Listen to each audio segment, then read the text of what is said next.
les vrais croyants qui ont été élus par la grâce et qui font partie de l'Église épouse entendent maintenant vraiment seulement la voix de la parole, la voix de l'époux.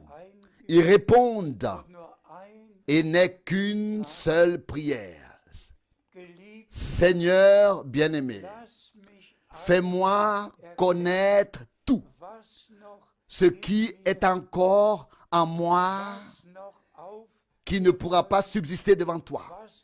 Tout ce qui doit être mis en ordre, tout ce qui doit être bien fait, tout ce que je dois encore faire. Pardonne-moi, aie pitié de moi, renouvelle-moi, oui, fais de moi une nouvelle création. Accorde-moi une vraie conversion, une vraie repentance, une vraie foi, un vrai renouveau, une nouvelle naissance par le Saint-Esprit. Un accomplissement dans ma vie du baptême du Saint-Esprit et de feu. Et ensuite, la conduite du Saint-Esprit. Seuls ceux qui ont vécu ces expériences de salut par la grâce feront partie de ceux qui seront ensuite conduits par l'Esprit de Dieu. Et que nous ne participions plus à aucune discussion, à rien, même sur les différentes interprétations au sein du message.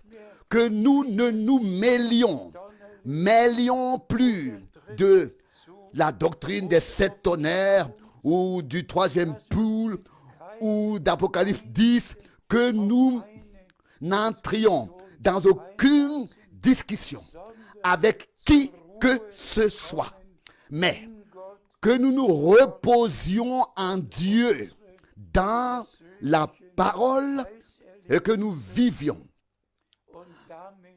personnellement nos expériences de salut et en lien avec elle, en relation avec elle, notre préparation directe personnelle pour le jour glorieux de notre Seigneur.